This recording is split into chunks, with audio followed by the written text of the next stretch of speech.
Hello, in this video I'm gonna show you the first things that you absolutely should do after setting up your MacBook Air 2025. So as you can see, I have just finished the setup and I can click on continue and I'm in the system, and I'm gonna show you a list of things that basically are worth setting up, doing, connecting, or just changing. The first one is connecting to Wi-Fi. If you don't have Wi-Fi connection, it will be needed for the further steps. So the Wi-Fi button is up here. You can just click on it. Then you may find different networks, and if there's any that you want to connect to, just click on it, enter its password, and you'll connect right away. Now let's get to the settings. So either on the dock, or you can just click on the app logo in top right left corner and click on system settings. Now go to the general software update. Now in the update, it'll start checking for available updates, and if there are any, I really recommend updating. And the first part of the update will let you still use your Mac as it's downloading it. Then it'll also verify it, and after it's done, it'll send you a notification that you can either restart now or schedule it to restart later. If you don't click on anything on that notification, it'll restart itself automatically within a minute. And then the restart will take a bit longer than usual restarts because it has to apply the update, and after that you'll be able to continue with all of the further steps of this video. And I really recommend updating because it makes your Mac run smoothly, securely, and gives you the newest features on macOS. So now the next thing is the sign in with your Apple account. So if in system settings at the very top on the sidebar it shows sign in instead of your name and surname, I really recommend signing in because it'll give us different abilities like downloading apps from the App Store, but also other Apple services, and the most important one is the Steal Protection with Find My. So it'll add your device to Find My, and based on its location you will be able to later find it through the iCloud.com website or through basically the Find My app on your other Apple devices if you have any. And if your device gets stolen, no one else will have access to it, because even if they reset it for if they manage to do it, but I think it's even unavailable to reset it without the Apple ID. But even if they do, they still won't be able to set it up because it requires you to basically just requires you to enter the Apple ID in order to continue with the setup. The one that was previously signed in. So that's why I really recommend signing in with your Apple account. So I'm gonna sign in. If you don't have an account, you can click here and create your own. If you've forgotten the password, you can also reset it here. Then I'm gonna click on continue and enter the password. And now it has sent a verification code to my other device. If you don't have any other device logged in, it may probably send it to your phone number.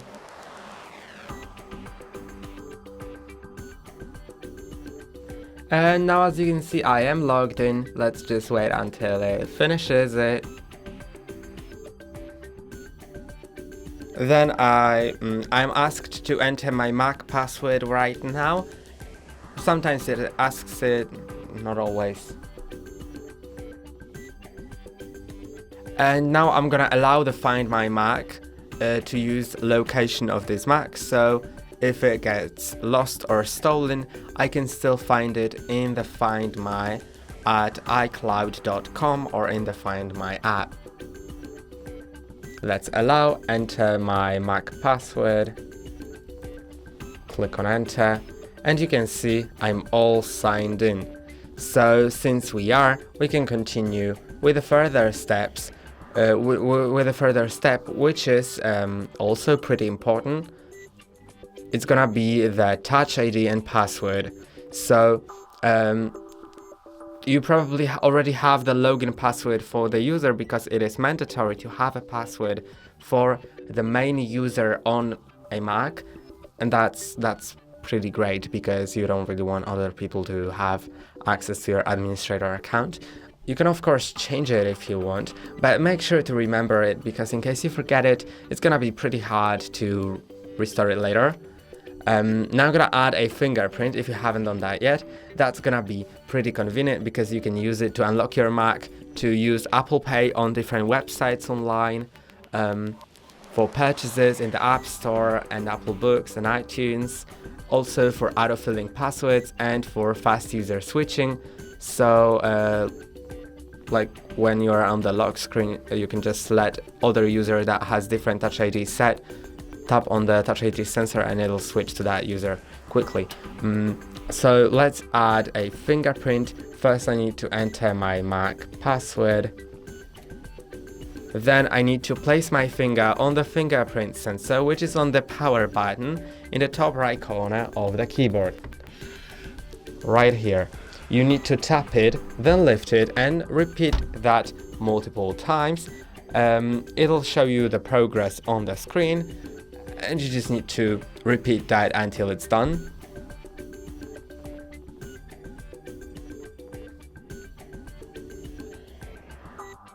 When it says keep going to capture the edges, start moving your finger more between each scan, so it scans the whole area of it.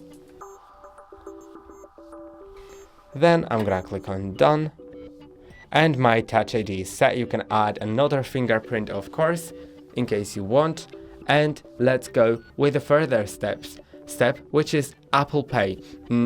Of course, this is optional, but in case you want to pay with your Mac on different websites, by just selecting the Apple Pay option, then tapping your Touch ID sensor, it's gonna be very convenient. So let's, in the settings, find Wallet and Apple Pay. Then here you can just add the payment card or the debit or credit card by clicking on Add Card. Then click on Continue. Or no thanks, actually I wanted to add the no thanks because I don't have any cards in Safari autofill.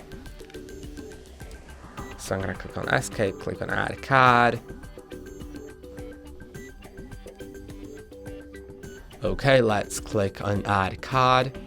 Now I can either position the card in front of the camera or enter card details manually right here. Then I will need to verify with a bank via SMS, phone call, or the bank app, and later on it'll just be added, and whenever I can pay for something with Apple Pay, I will be able to do so. Now let's change the wallpaper to customize our Mac a bit, because you know everyone who doesn't change their wallpaper has the same exact one. So maybe let's set it to something custom. Let's go to settings again, go to wallpaper, and now here we can select different ones, so you can add your own photo from photos or choose from the disk, like you know, from the Finder. You can also add a folder or album, so there will be multiple photos that will switch between themselves automatically. But I'm gonna maybe set one of the provided by Apple, because there's so many of them and I think some of them are really pretty. Maybe the Macintosh one. I haven't seen that for a really long time. And you can see for different wallpapers you have things like the light or dark mode to set,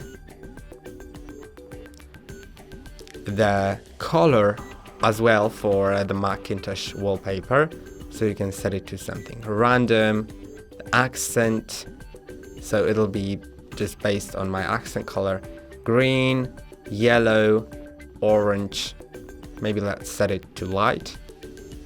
And you can see there's really lots of the options here. And as you might have noticed, the wallpaper is animated. So as you go, for example, to lock screen,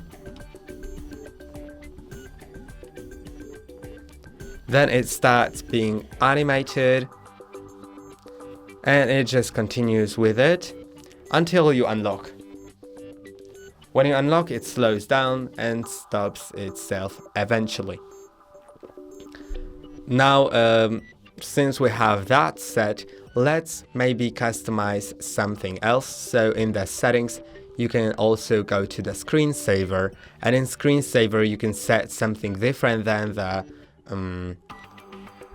wallpaper, but I like it to have it at the same thing. And speaking of screensaver, the screensaver will turn itself on automatically after a certain time of inactivity on your Mac, and these settings can be changed in the lock screen section. So you can set screensaver when inactive to start after a certain amount of minutes, like for example after 2 minutes. Then turn display off on battery when inactive after, I don't know, maybe 5 minutes.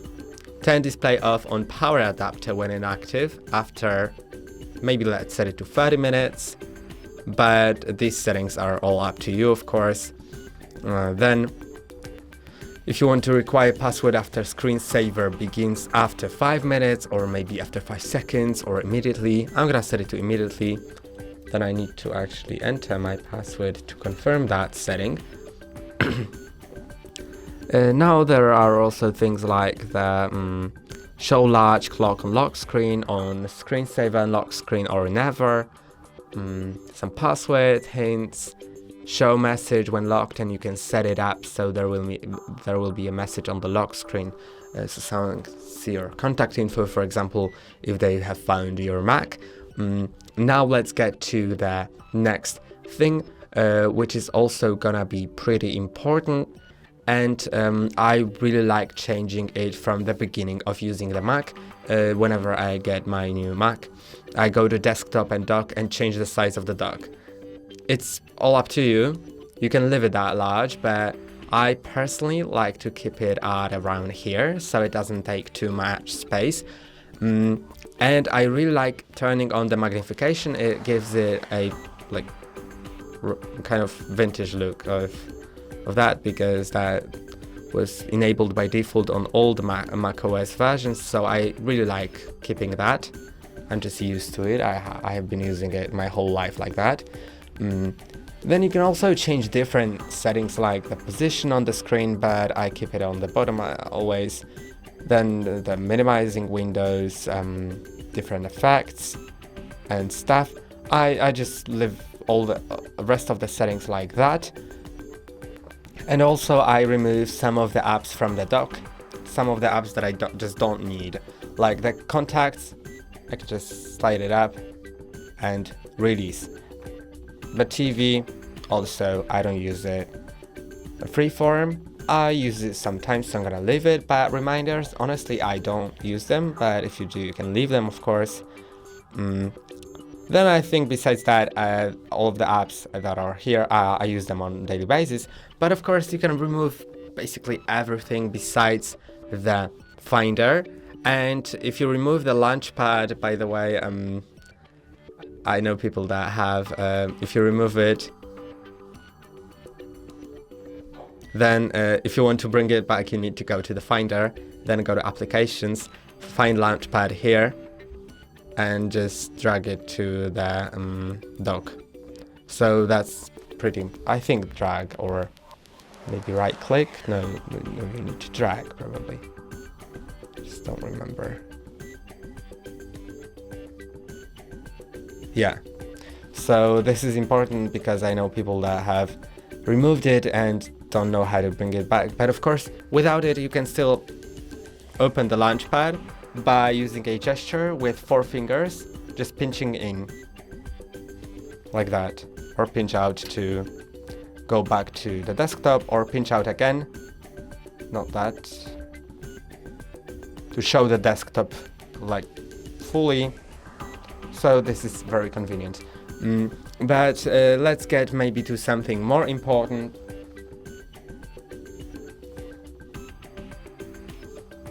So here we have things like the screen. Let's go to displays, and the Retina displays have this option to scale the display to make it larger. Make it like that, default, or what I use on daily basis is the more space, but of course it's all up to you. Then also let's make sure that True Tone is on. This is up to your preference. If you disable it, the colors will be static, but if you enable it, they will change just a tiny bit based on your surrounding lighting. So if it's dark, for example, they will turn more warmish, so it just doesn't harm your eyes as much. Then let's also go to the battery. In battery, I think there is, okay, never mind. Yeah, there is. As you click on the eye icon next to battery health, make sure that optimized battery charging is set, so it'll just learn from your daily routine on which hours you charge your MacBook. Then when you plug it in on that time when you usually do, it'll predict when you are supposed to unplug it, and it'll charge up to 80%, then pause it and resume about an hour before you are expected to unplug it from the charger, so it doesn't overcharge too much. So I really like this option. Now let's also get to the trackpad. And in the trackpad, there is the tracking speed, which you can set to different options, of course. There's also the click force, and there's option tap to click, which I don't really like turning on, honestly, because it produces some unnecessary unintended clicks. And also I think that many users that are switching from Windows to macOS are doing that, but that just reduces like, you know, the good feeling of using the trackpad. I personally, when I was switching from Windows, I kept it without this option. I transitioned to that like click style pretty quickly, and I like it way more than tap to click, because you can basically just click anywhere on your trackpad. You don't even have to lift your finger, you can just slide across it, then without lifting you can click, and that's great. I really like it. But of course there are different things that you can set here. You can also learn different gestures, so as you hover over, for example, the scroll and zoom, you can see the natural scrolling. I like to keep it like that, but I know people that switch it up. And you can just hover over things and it will show you a preview on how to use a certain gesture. Now let's get to another thing, which is the night mode, dark mode. Some people like using it, so if you do as well, you can just go to settings, then go to appearance and set it to dark or light or auto depending on the time of the day. And you can also change your accent color to make your Mac more personal. As you can see, it changes some accent colors somewhere. If you like it, then why not to keep it. And now I think the last thing is setting up hot corners. This is sort of a more advanced feature, I think. Not everyone uses it, but let's get to the setting. I don't really remember where I could change it because it was hidden somewhere. Okay, in the desktop and dock, at the very bottom you can find hot corners, and now you can just assign to different corners different actions.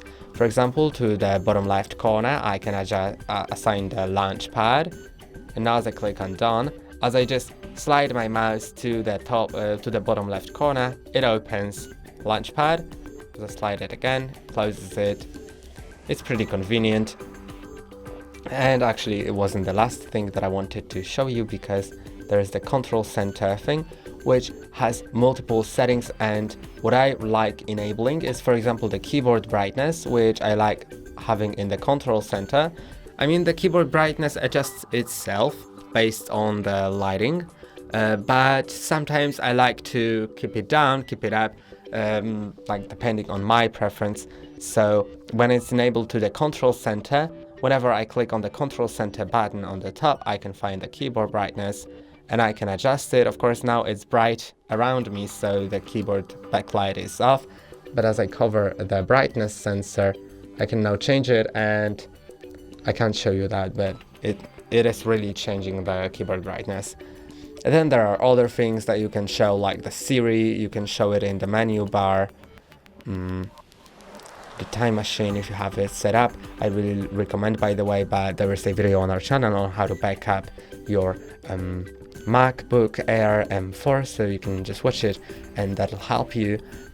We can also add the music recognition, that also comes in handy. You can just click on it whenever you are listening to something like around you, you just hear something and want to recognize it based on the sound. You can show percentage on the battery. I think I have it disabled on my own Mac, and there are just things that you can set.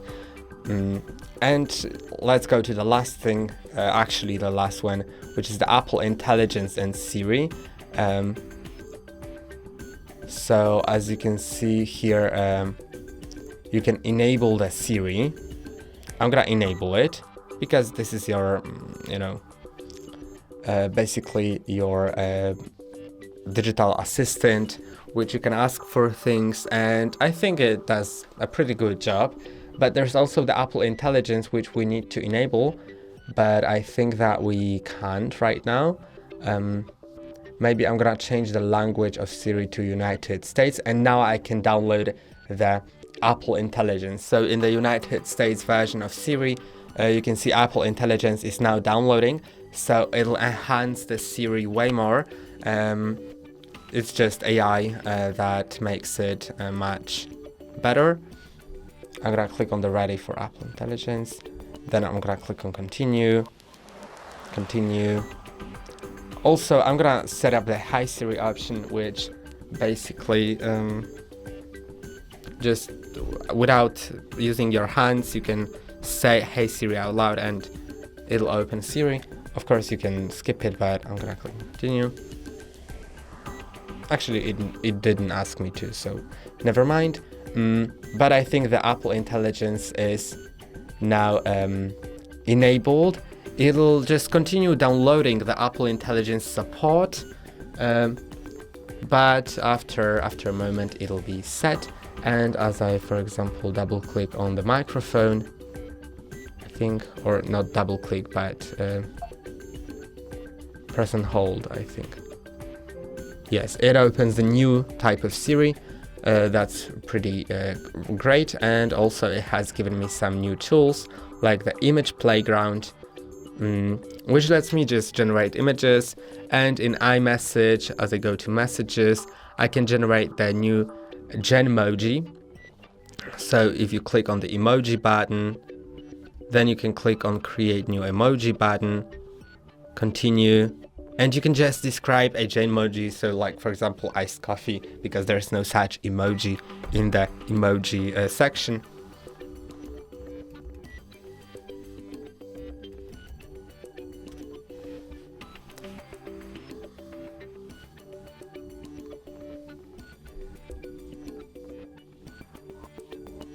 I don't know if it'll